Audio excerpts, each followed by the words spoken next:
There is a reason that more psychics, mystics, intuitives than ever are speaking up now.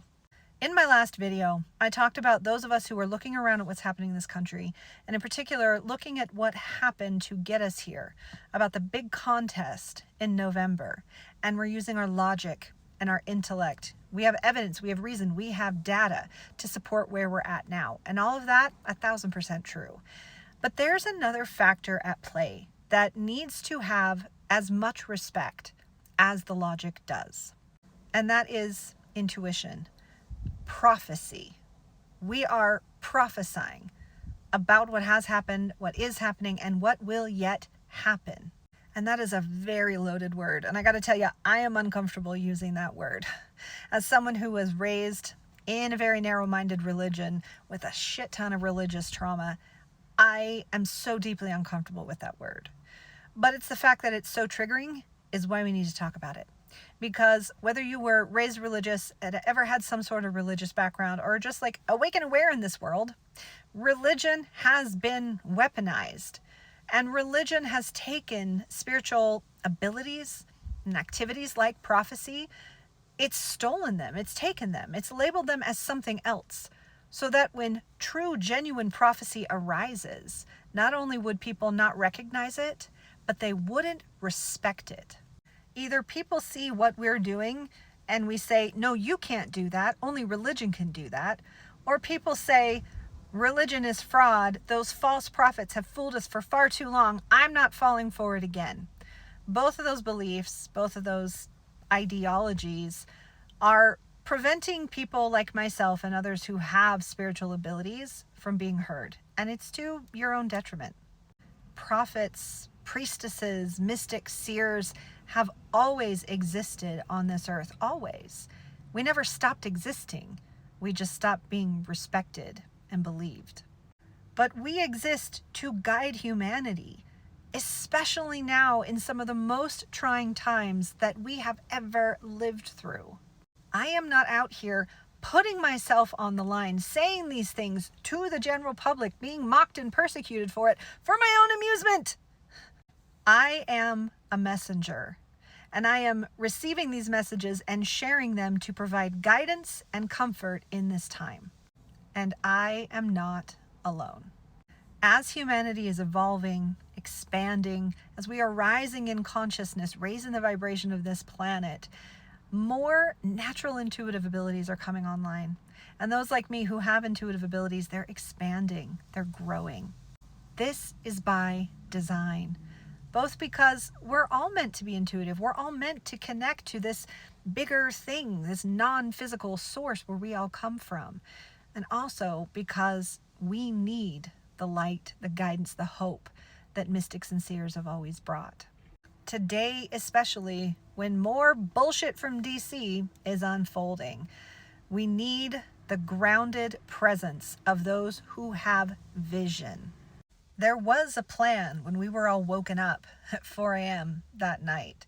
It wasn't just for a small handful of psychics and TikTok creators to show us all the way. I'm not that kind of prophet. I've not started a religion. But so many thousands of us were awakened. We were connected to our spirituality in new and profound ways that night. And it's very specifically so that we would all have our own connection to the light, to higher guidance. There are very scary things that are happening in the world right now.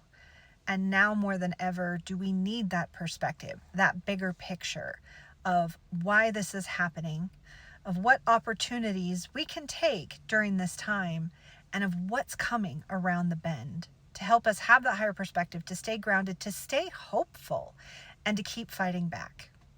If we had woken up that night to nothing but dread, where would be the hope? Where would be that fire we needed to keep pushing back?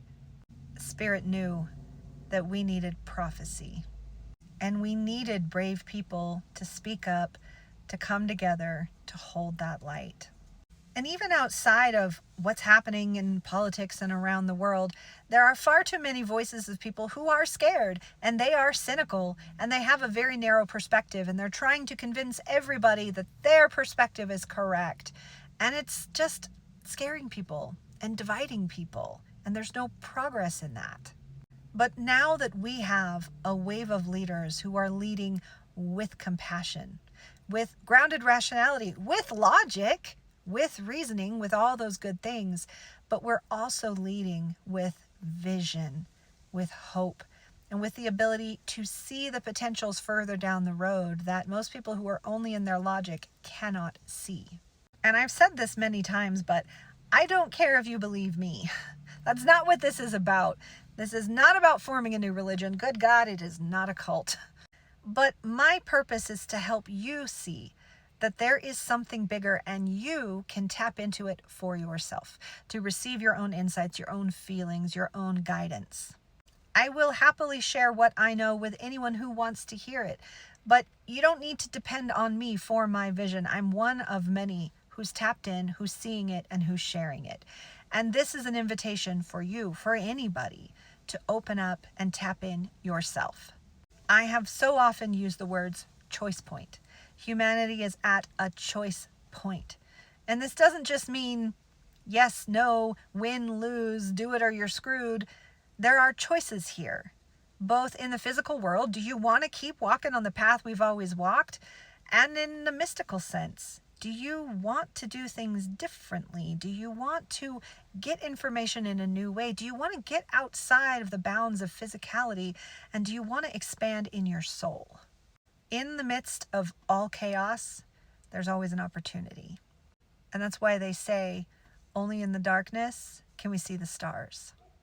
In every dark night of the soul is an opportunity for awakening, for making a different choice. And that's where we're at right now. I can see the opportunities ahead of us. I can see another path. I can see what's around the corner. I can see the highest potential of where we're headed as a nation, as a country, as a species. I can see it. I've been shown it. I'm tapped into it. I feel it. It is real. It exists. And if you want that, or are at least curious about that, you can tap into that. You can make the changes. You can align yourself with that future, with that potential. This choice is always open to you. So although it looks very scary, very loud, very messy out there, we aren't only bound to what we see in the physical. There is a higher vision.